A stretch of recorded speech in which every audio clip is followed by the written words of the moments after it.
In our eyes, wild animals will always have a certain element of mystery. Some of them have an unpleasant reputation. Magicians and witches turned them into evil spirits. But reality contradicts these beliefs. Filmed in the wild without any gimmicks, these notorious or unloved animals are simply magnificent.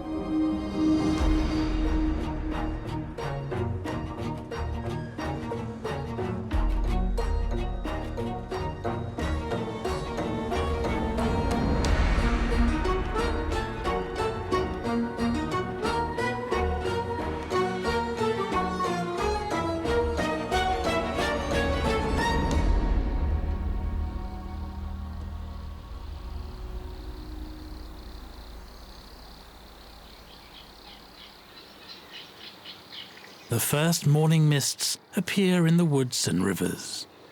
Autumn isn't far behind.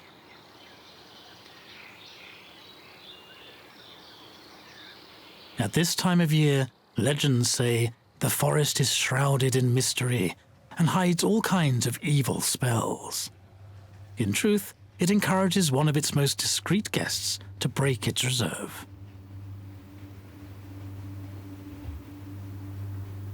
For the moment, we can't hear this great loner yet, and we can barely see it.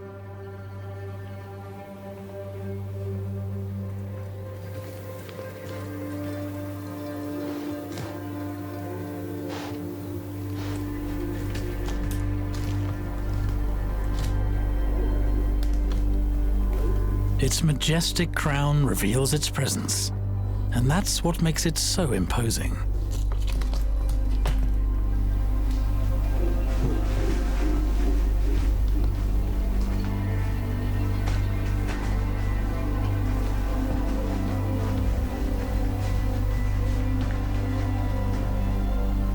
This king of the forest, who seems to embody power and virility, has always been hunted down by man.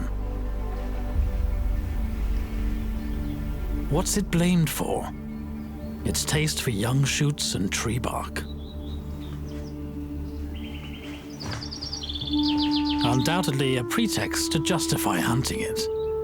Its antlers truly make a magnificent trophy.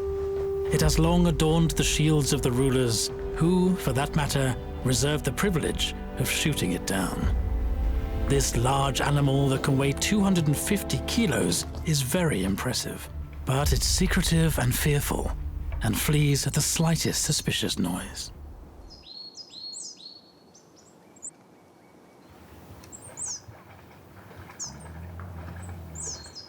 In St. Croix Park, Pierre Sanjar observes deer all year round.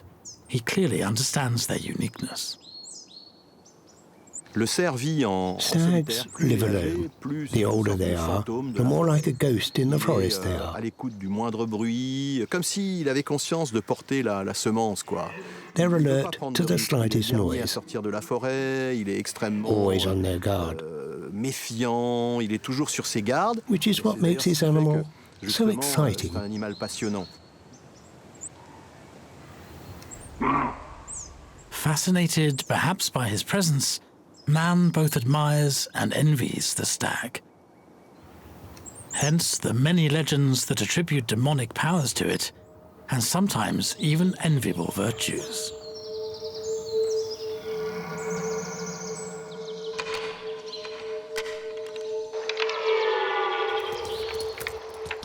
The power of this voice. It's that of a male ready for battle. Just yesterday, he was still a young fawn.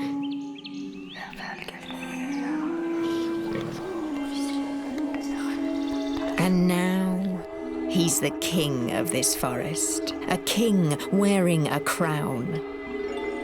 Its branches, resembling those of a tree, make it a symbol of life, longevity, and rebirth. Its antlers must have supernatural powers. Healers use them as aphrodisiacs, ointments to heal wounds, panaceas against spells.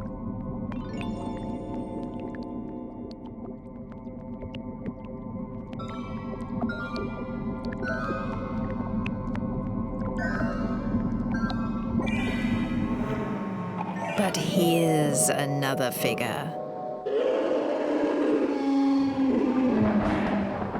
The stag Furfur, who first appeared in the 19th century in a book on demonology. Furfur the Furious, capable of stirring up all the legions of hell to call the devastating fire to his rescue. He wants to defeat the king deer. The dark forces have lost. Furfur returns to his shadows, and the king of the forest keeps his throne.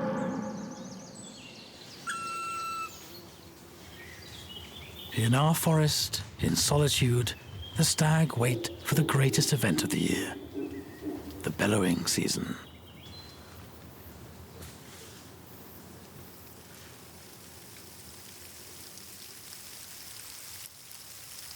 Another secluded and furtive inhabitant is active in the forests, even in the coldest winter. Usually, you hear it long before you see it. Once the forest has been covered with snow, it's easier to spot. His work betrays it.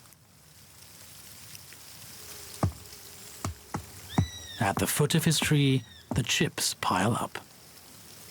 It's a black woodpecker.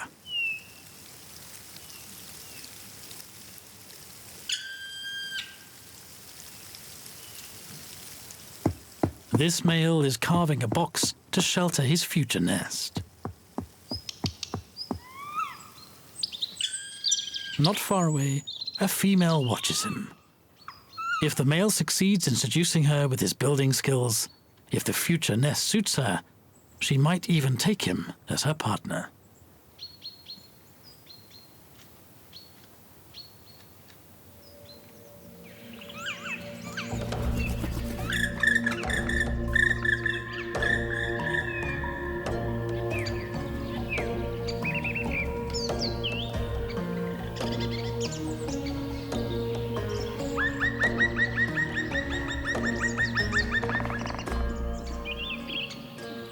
The male chose a healthy and dry tree to avoid wood diseases and rainwater infiltration that would compromise the survival of the chicks. Claude Maurice, who watches the black woodpecker, lives at the gates of this great bird's estate, a reserved forest in the Vosges Mountains. The black woodpecker likes the mountains, but its range now extends much further west, increasing each year.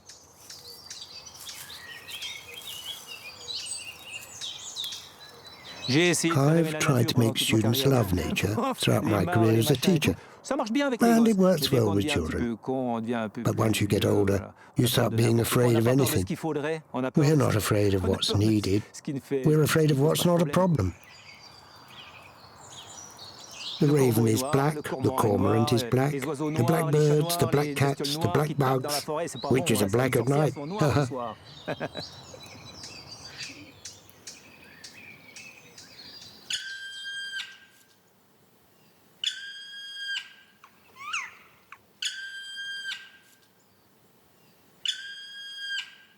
This bird, which makes strange cries, has long been viewed with suspicion.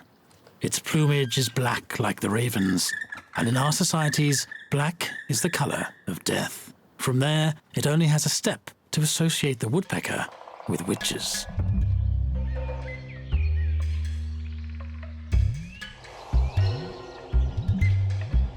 Not only is he black and wearing a blood-red cap, but he's noisy.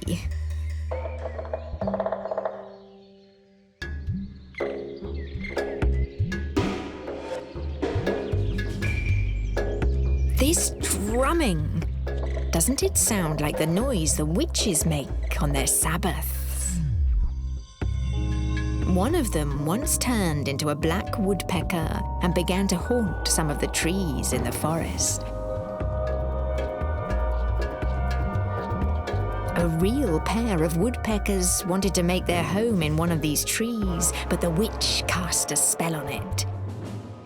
The bird couple who had gone away for a few moments found a very unpleasant surprise when they returned.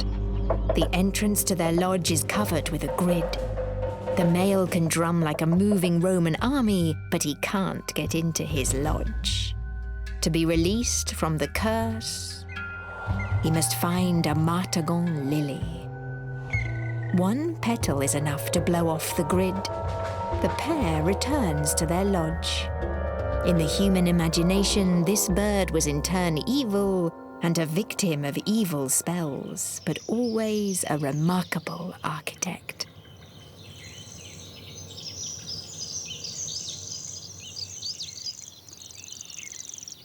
The Vosges offers a rich terrain for naturalists to study. Jan Leversel has been passionate about badgers since the age of 22. Everyone knows the name badger, the word badger, often in a pejorative way. For example, to say that someone is badgering you. No one actually knows the animal itself. If you ask people on the street, no one actually knows what badgers do.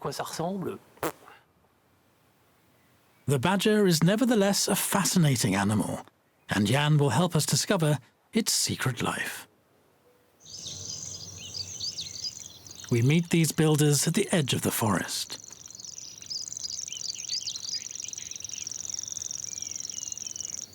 The construction site is underground. Badgers go out at the end of the day and start on the earthworks again.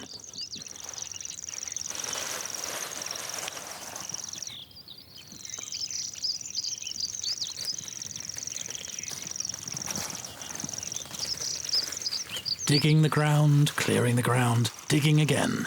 They're constantly expanding their underground domain.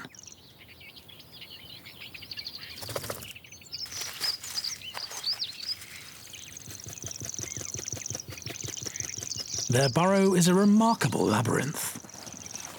Galleries on several floors leading to 10, 20, sometimes even 50 different exits. Badgers often dig smaller burrows, which serve as a second home.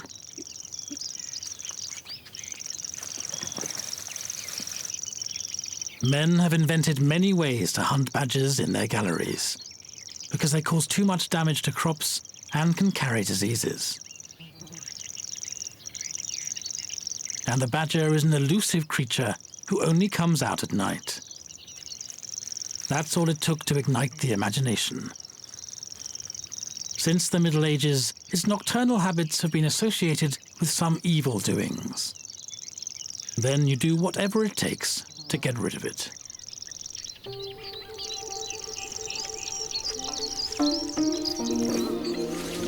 A curious growl.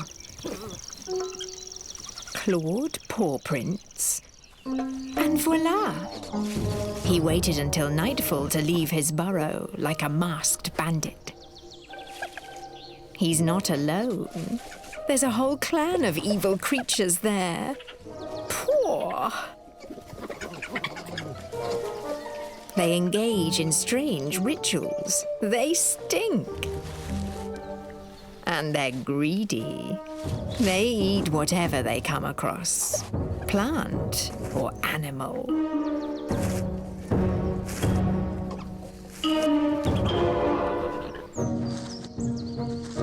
Worse, they go in commandos to loot the nests.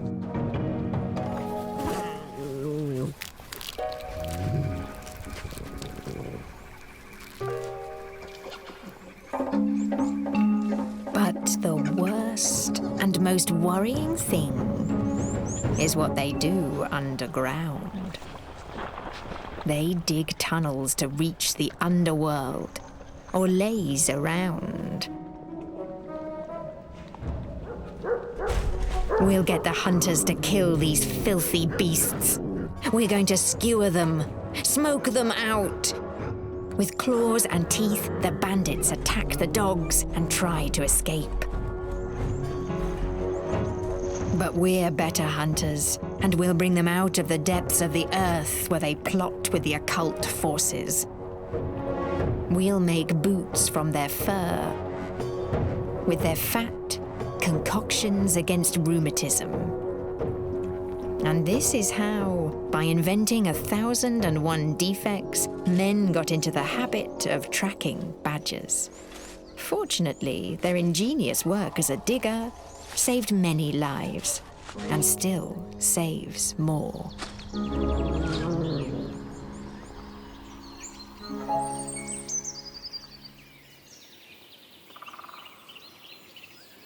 It's a dirty beast by default. It was classified as harmful, and in those days they meant stinking.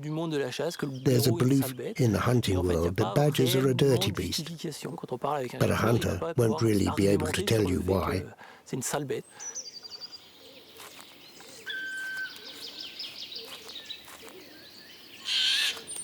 Spring urges birds to make their nests with mosses, lichens, twigs.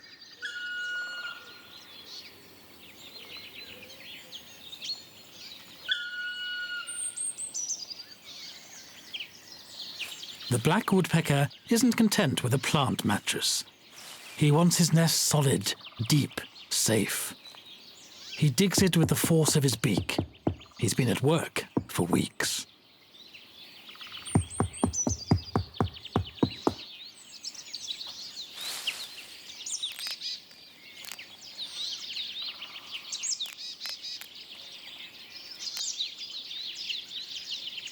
In this box, perched 15 meters above the ground, its young will be protected from predators.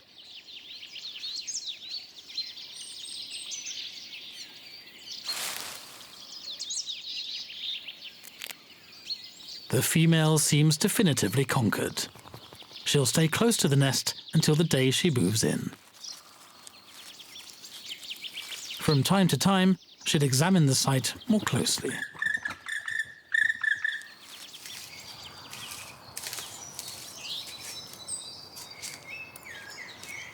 This pecker is fascinating because it's the biggest, the heaviest.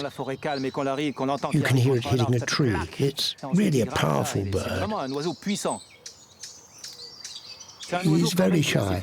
He doesn't like to be disturbed. Here he is in his environment, at home.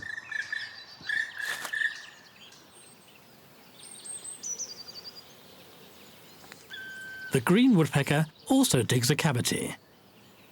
He's returned to it several years in a row.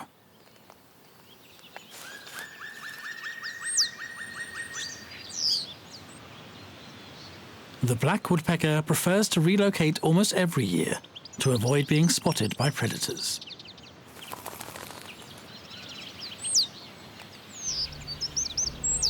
His cabin gets put to good use, though. Other forest dwellers, like the Tengmalm's owl, will gladly occupy it.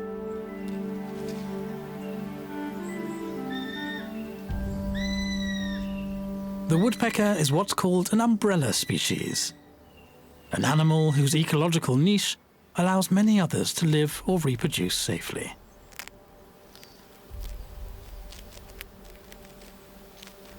Squirrels are among the forest dwellers who benefit from the lodges abandoned by the largest of the woodpeckers.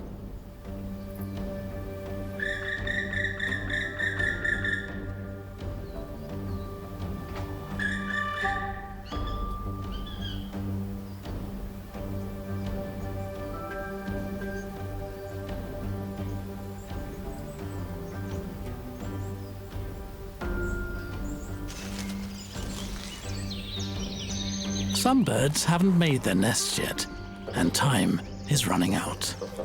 They wouldn't mind squatting in this brand new cavity, but it's already occupied and well defended.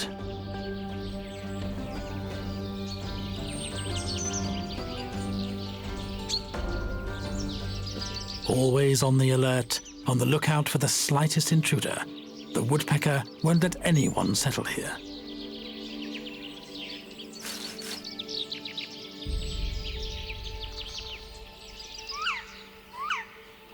So here it is. The nest is ready for the female, and the male is finally available for breeding time.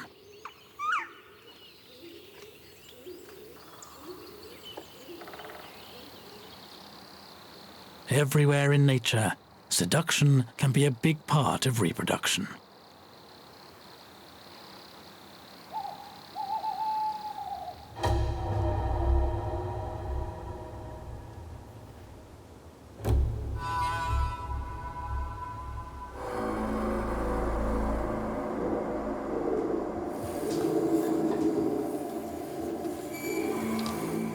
At the end of the summer, after weeks of solitude, the deer is ready for the big action. He uses all the power of his vocal cords to demarcate his territory.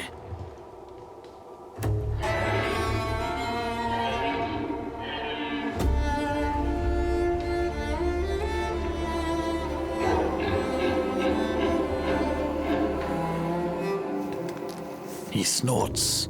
He sniffs the air to find the olfactory trail of females in heat.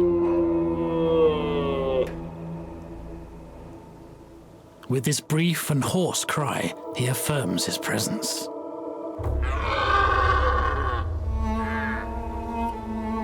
The message, bursting with testosterone, is addressed to other males in the area.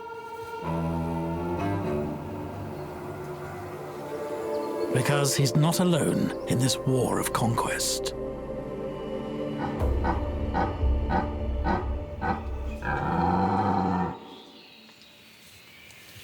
Other contenders are on the lookout. Everyone is sure they'll soon be the chosen one, the dominant one, the glorious seducer. However, there will only be one winner, a single master of all he placed to honor all the deer in the herd.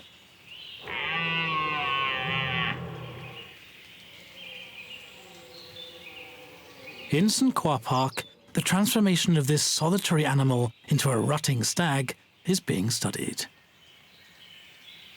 The deer is going to transform. He'll go from a total lack of interest in sexuality to a total obsession. He goes crazy, totally obsessed with one thing, finding females. We always see the stag like the prince in the middle of his harem, surrounded by females doing his bidding. In fact, totally the opposite. Stags live in groups of single individuals, alone. They have no contact with females, so he'll go sniffing in search of the right smell, namely the smell of the female.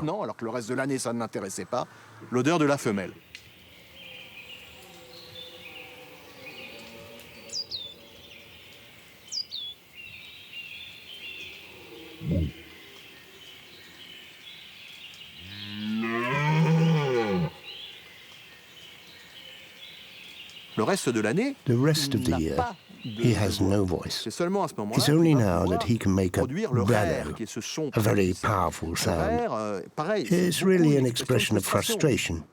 He bellows to express his frustration, to impress other males, and not to impress other females, as in popular history.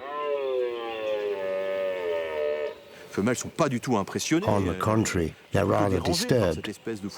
They'll only find it interesting when they're at the height of their heat.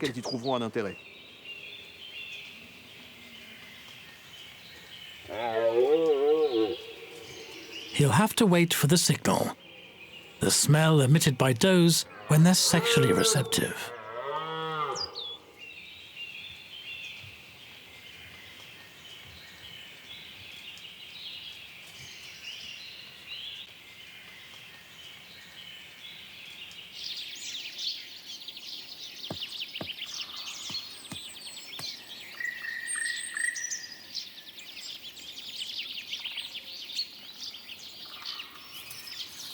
It's a heavily populated forest.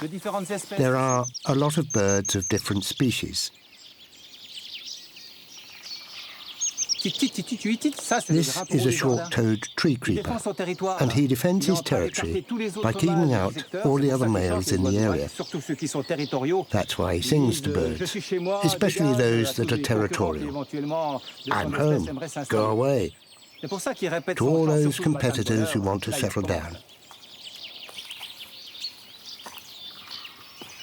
That's why he rehearses his singing, especially in the early morning. For the last 15 days, the black woodpecker has been singing constantly. He drummed against a dry branch that resonated well. It's really exciting.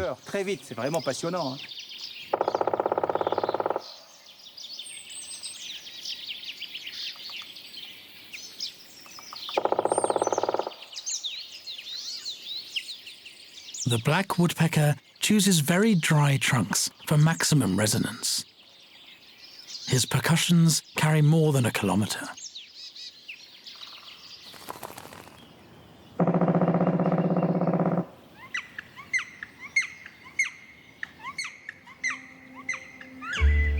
Under the forest vault, the symphony of birds in love rises in tone. The games of seduction have begun.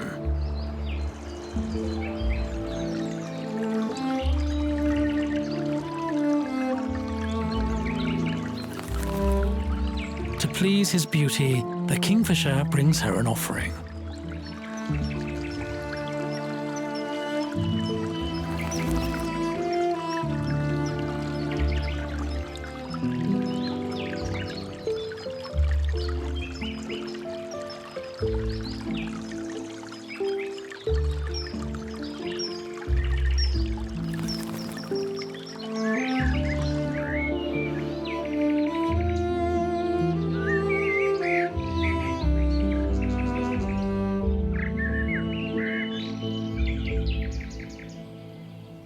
After drumming on and on, the black woodpecker continues its parade. He was obviously convincing.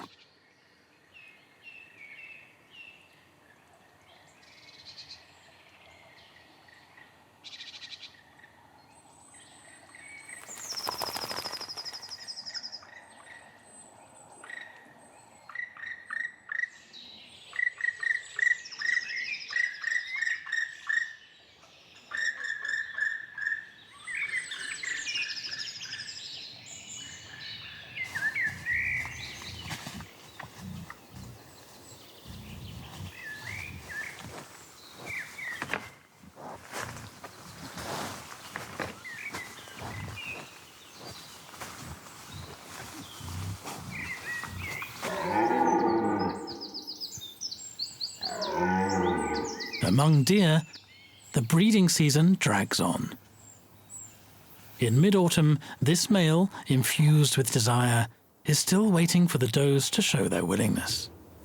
He no longer eats, drinks very little, remains focused on his only aim, to reproduce. To calm his fervour, he ploughs the vegetation with great blows of his antlers. He's in agony.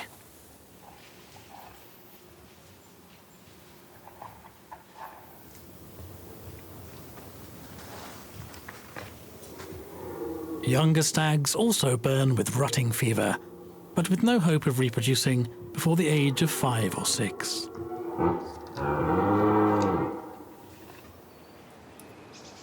If deer need to show up and be heard, it's the opposite for badgers.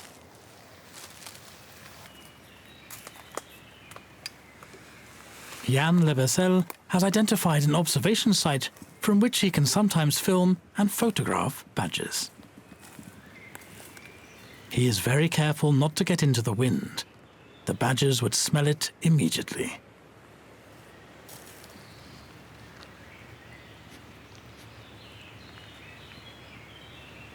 We don't see them every day.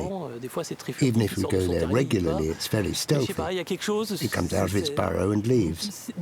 For many animals, like foxes, there is a certain emotion when you see a badger coming out of its burrow.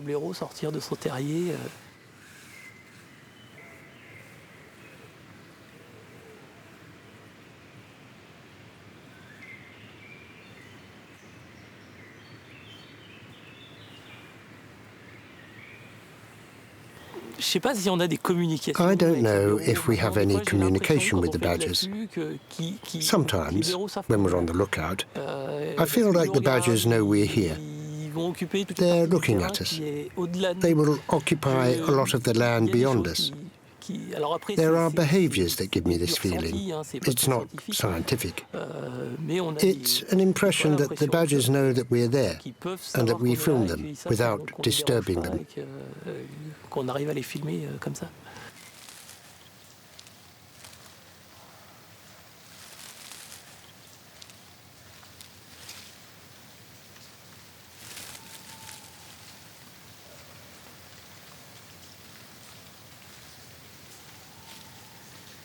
Their poor eyesight is compensated by excellent hearing and a competitive sense of smell. The slightest noise, the slightest suspicious smell makes them go underground.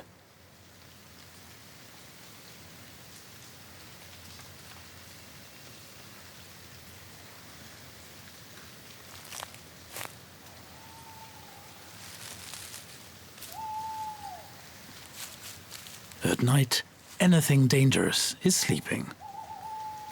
So are the hunters.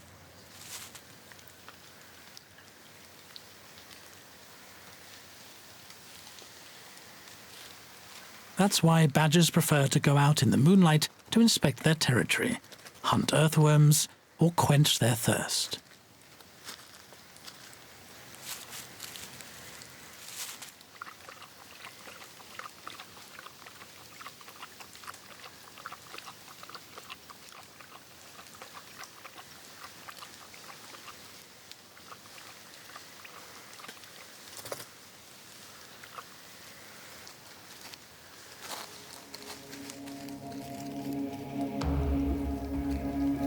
In addition to earthworms, insects and larvae, they eat a wide variety of plants and fruits. Sometimes they also eat frogs, mollusks and young mice in the nest.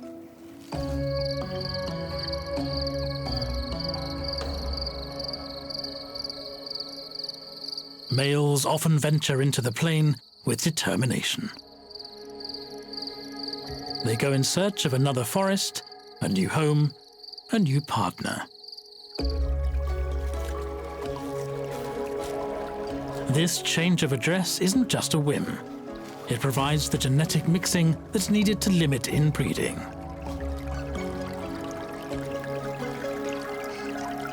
This male has already visited a group of badgers living on the other side of the plain. He easily finds his way back.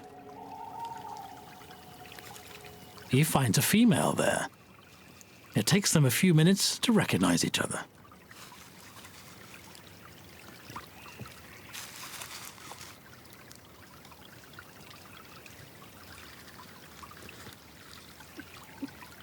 Finally, the courting is done.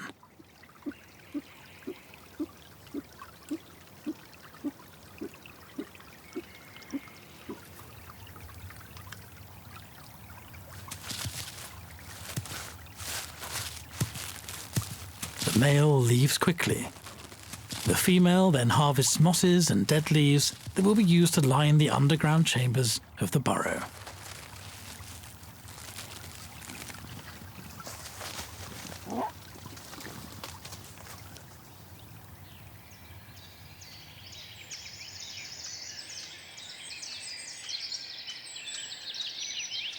Animals that prefer life in the open air prefer to live in dead tree trunks.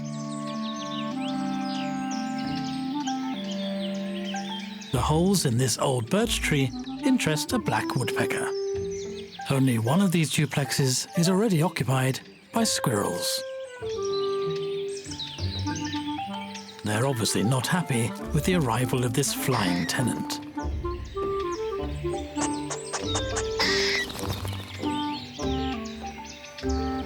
But even though it's not malicious, the woodpecker is stubborn.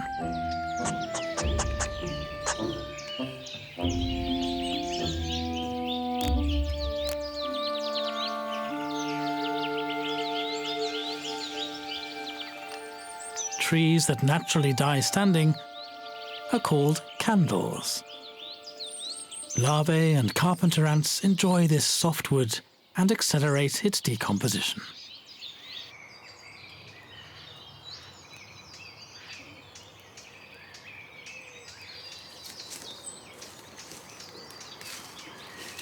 This is a forest on a southern slope, on a great slope abandoned by man. It's a wild forest with a lot of trees dying that we leave to die where they stand. It's a living forest. Who dies and who lives.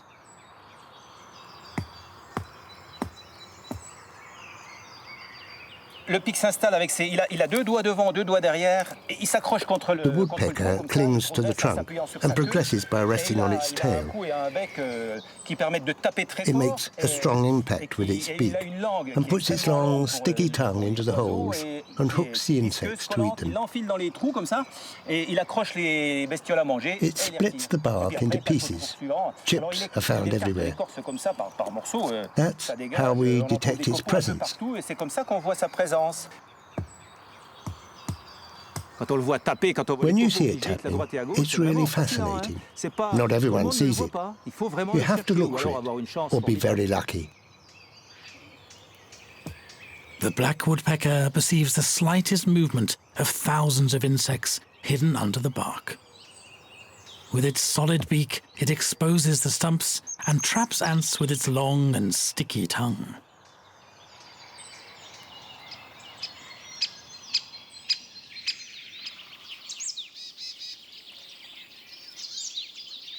With spring, thousands of insects emerge, manna for the young birds that have just hatched.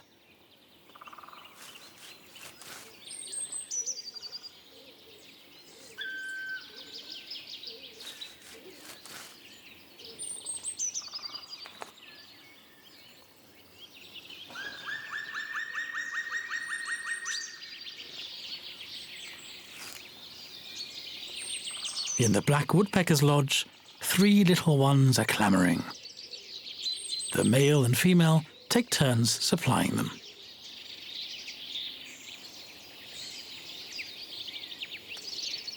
They regurgitate a very thick insect gruel into the back of each little throat. Thanks to this intensive feeding, the young woodpeckers grow quickly. At the end of May, they're less than a month old and are already ready to take off.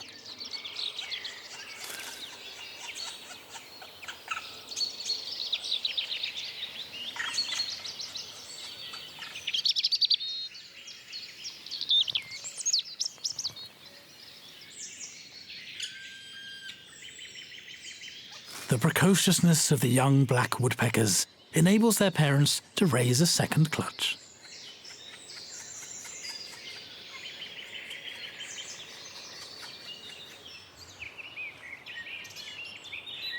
A first candidate wants to try flying, not realizing that it's make or break. First, it examines this unknown world, vast, dazzling with light and full of dangers, no doubt. Quite the opposite of the lodge.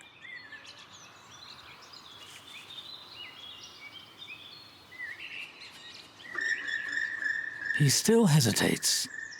His parents encourage him with their screams and drumming.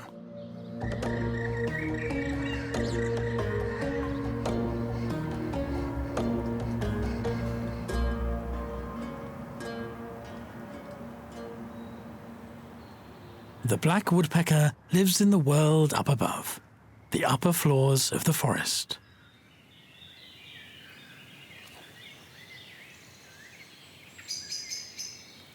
The world below is the world of badgers.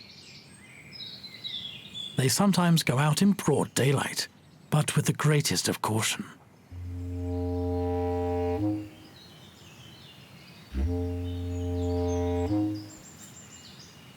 Before going any further, they always sniff the air around them.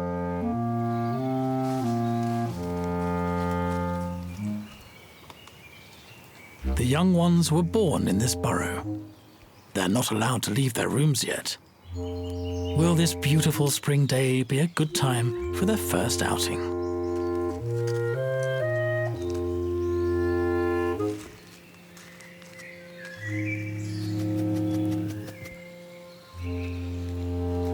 First of all, the badger gets rid of the dry soil embedded in its coat.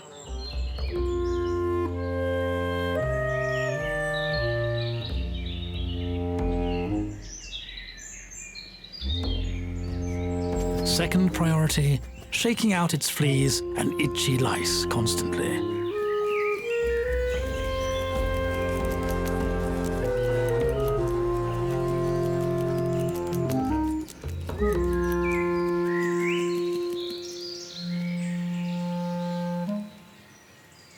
The badger isn't just a bag of parasites. Mindful of his hygiene, he dug latrines outside the burrow or in a separate gallery.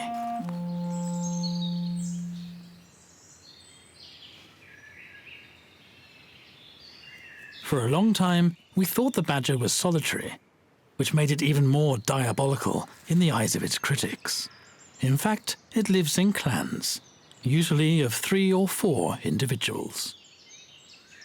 They delouse each other, chew each other, scratch each other.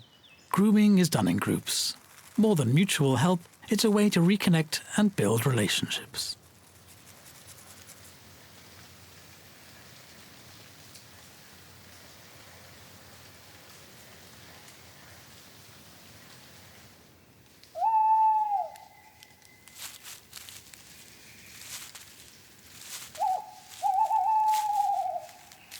About 2 months after their birth, the little badgers emerge from the burrow. They now have a coat thick enough to withstand the cold of the night.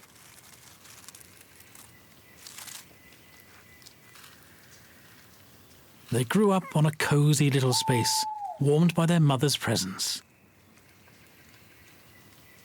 The 2 white stripes are already clearly visible on their snout, and they look like smaller versions of their parents. Their mother still suckles them and regurgitates food for them.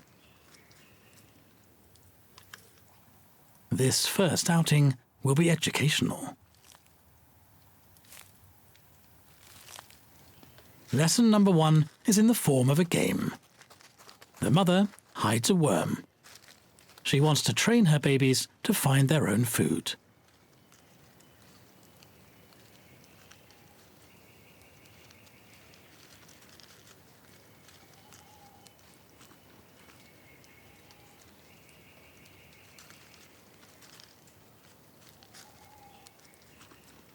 This apprenticeship, which is essential for them to become independent, will last almost 2 months.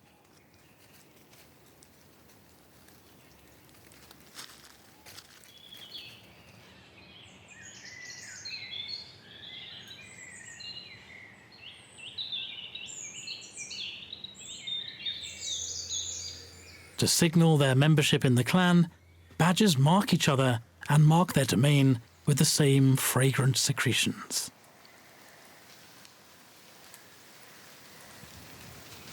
The markings deposited here and there are a means of communication between badgers.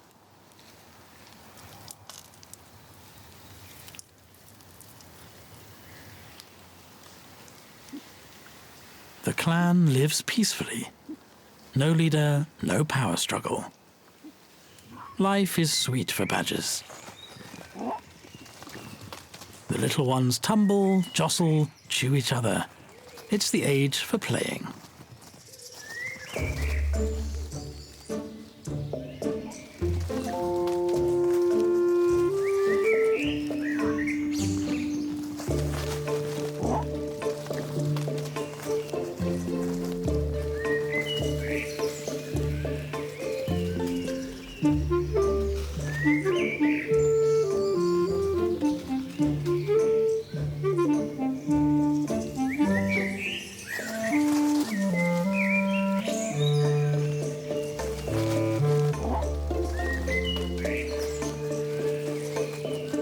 They play, but never far from the burrow in case they need to go underground quickly if there's any danger.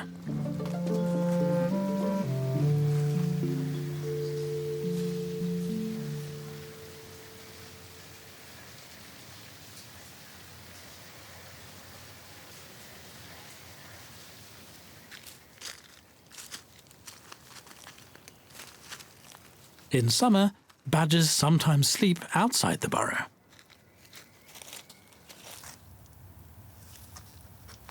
It's not easy to surprise them in their nights under the stars. Let's leave them to their dreams and move a few weeks forward in the calendar to see what the deer are up to.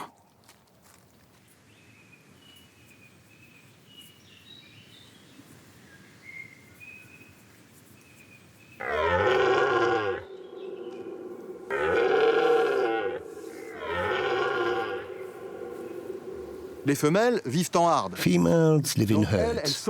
elles forment un groupe. They form a assez large important. group. The stag is Il est happy content. because Il est content now parce they qu'il a un have an appétit sexuel excessive sexual démesuré. appetite. Quand il arrive When sur he cette belle arrives in clairière this beautiful avec les couleurs clearing with d'automne, this group of et ce females, groupe de he's femelles, in il heaven. arrive au paradis. In En reality, réalité, it's ça more ressemble like à hell. l'enfer. Since qu'au in the milieu middle de of ce this paradis, il y a paradise, déjà un mâle there's already a énorme. huge Il a male pris who's position, on taken l'appelle up le position maître de as the master of the place.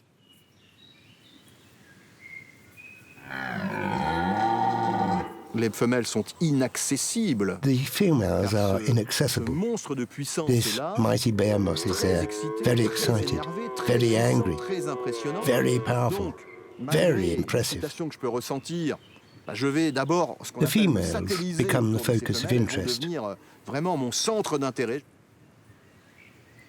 Et puis pendant que je me satellise, pendant que je tourne, And I pendant see que je other vais croiser males d'autres prowling mâles around qui attendent these leur same heure, qui females, attendent le moment, qui attendent la waiting for the possibilité opportunity peut-être to de jostle bousculer the la hiérarchie, hierarchy, ou de or pouvoir to quand mate même with à a un moment female. ou à un autre saillir une femelle.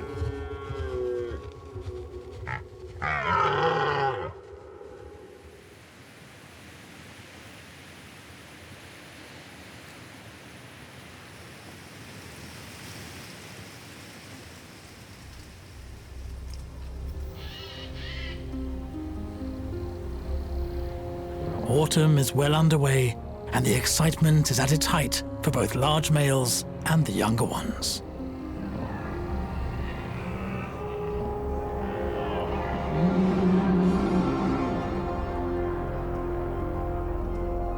The smell of the females in heat has spread through the forest. It is finally time for rutting, and it will be short.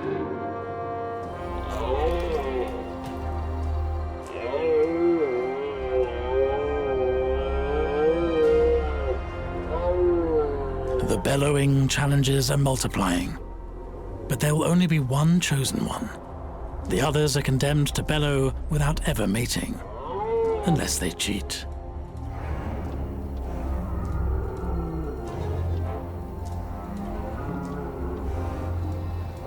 The master of all the place seems to have been appointed.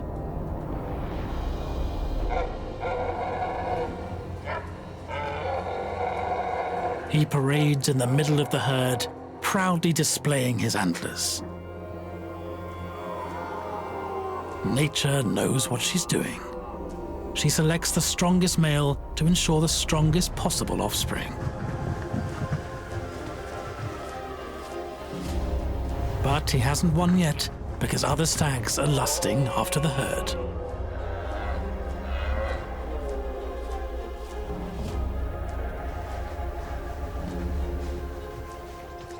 The opponents are measuring each other up. Only the strongest have a chance to defeat the dominant male and win the exclusive privilege of mating with females.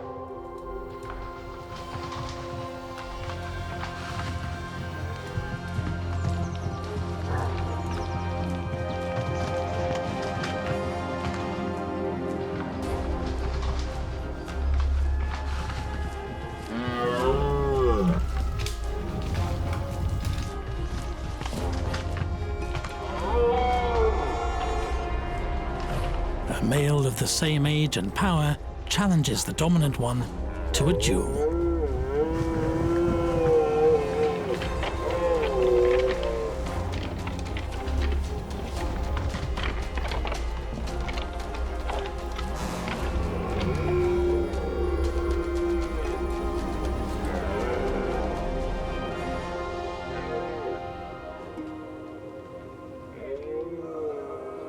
Once again, it was the dominant one who won.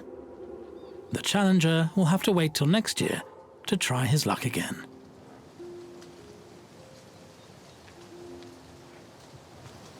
As for the males, exhausted by the ordeal of the bellowing season, they return to their solitude. They've lost a lot of weight, but now they can start eating again. And above all, they'll sleep, and sleep some more, to get their health back.